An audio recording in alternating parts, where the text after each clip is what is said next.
Jika ini sepi, tinggikan hatimu, berkali ku bilang, sembunyikan benci.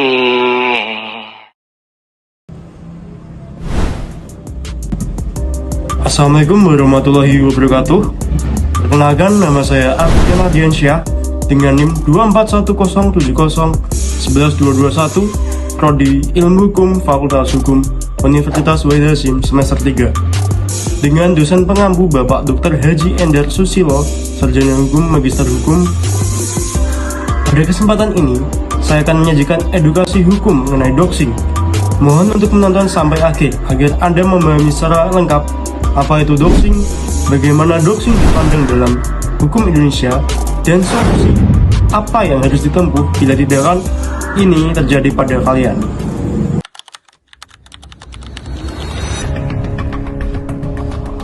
Di era digital saat ini, hampir semua aktivitas mahasiswa dilakukan secara daring, melalui perkuliahan, organisasi, hingga interaksi di media sosial. Namun di balik kemudahan tersebut, muncul berbagai bentuk pelanggaran privasi yang seringkali tidak disadari. Salah satunya adalah doxing. Istilah doxing berasal dari kata document tracing, yaitu tindakan mengumpulkan, mempublikasikan, menyebarkan data pribadi seseorang tanpa izin dari pemiliknya. Bentuknya bisa beragam, mulai dari menyebarkan nomor telepon, alamat, akun media sosial, hingga informasi pribadi lainnya. Di lingkungan kampus, tindakan ini bisa terjadi karena emosi pribadi, konflik antar mahasiswa, atau bahkan candaan yang berlebihan. Padahal di balik candaan tersebut tergantung pelanggaran serius terhadap hak privasi yang merupakan bagian dari hukum setiap individu. Ternyata tindakan ini bukan hanya persoalan etika atau sopan santun, melainkan sudah termasuk pelanggaran hukum. Oleh karena itu, kita perlu mengetahui bagaimana hukum di Indonesia mengatur dan memberikan perlindungan terhadap tindakan doxing ini. Yang akan saya bahas lebih lanjut melalui contoh kasus berikut.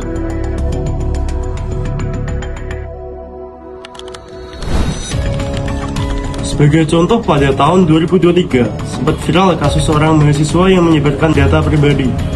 Seorang mahasiswa yang menyebarkan data pribadi temannya di media sosial karena masalah pribadi. Awalnya dianggap hanya buka-bukaan atau bentuk emosi sesaat, namun berujung pada perundungan daring dan tekanan psikologis terhadap korban. Kasus seperti ini melibatkan bahwa penyebaran data pribadi tanpa izin bukan sekadar pelanggaran sosial atau etika, melainkan sudah menyentuh ranah hukum. Karena setiap individu memiliki hak atas privasi yang dijamin oleh undang-undang, maka setiap bentuk penyebaran informasi pribadi tanpa persetujuan dapat dikategorikan sebagai pelanggaran hukum. Melihat fakta tersebut, kita perlu memahami bagaimana peraturan perundang-undangan di Indonesia mengatur tindakan memberikan perlindungan terhadap tindakan doxing ini.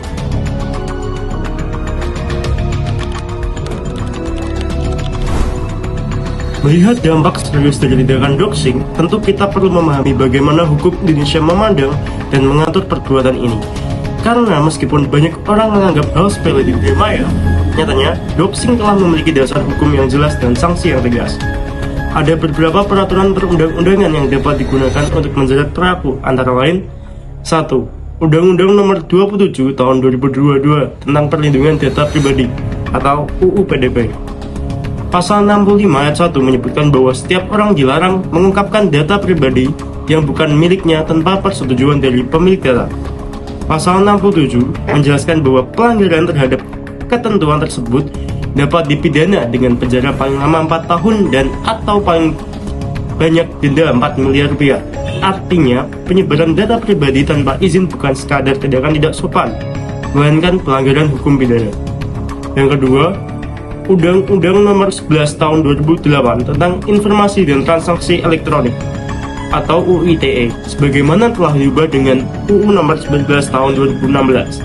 Pasal 26 ayat 1 menegaskan bahwa penggunaan data pribadi seorang melalui media elektronik harus atas persetujuan bersangkutan. Jika dilanggar, pelaku dapat dijerat dengan Pasal 45 ayat 1 yang memberikan ancaman pidana bagi setiap perbuatan yang melanggar privasi secara elektronik. 3. Kitab Undang-Undang Hukum Pidana atau KUHP. Pasal 310 dan 311 juga ditetapkan, terutama bila tindakan doxing dilakukan dengan maksud menjatuhkan nama baik atau merusak reputasi seseorang. Melalui dasar hukum tersebut dapat kita simpulkan bahwa perlindungan data pribadi bukan lagi isu sekadar etika, melainkan sudah menjadi bagian dari perlindungan hukum yang bersifat mengikat.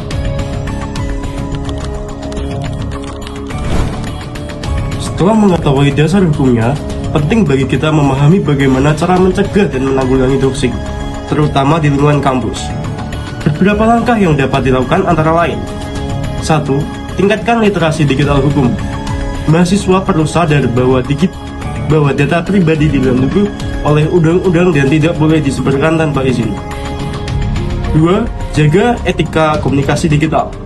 Hindari menyebar informasi pribadi bahkan dalam bentuk candaan, karena bisa berujung dalam pelanggaran hukum. 3. Ambil langkah hukum bila menjadi korban. Laporkan ke pihak kampus atau kepolisian siber dan simpan semua bukti digital sebagai alat bukti. Dengan langkah-langkah sederhana ini, kita dapat menjadikan lingkungan digital yang lebih aman, beretika, dan sadar hukum. Dari pembahasan ini dapat disimpulkan bahwa doxing merupakan pelanggaran hukum karena melanggar hak privasi dan dapat dijerat melalui pasal Undang-Undang ITE serta KUHP jika menimbulkan kerugian pada korban.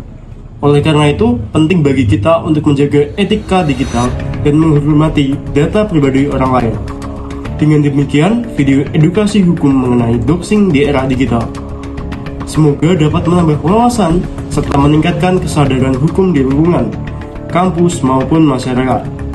Terima kasih telah menyimak video ini sampai akhir. Wassalamualaikum warahmatullahi wabarakatuh.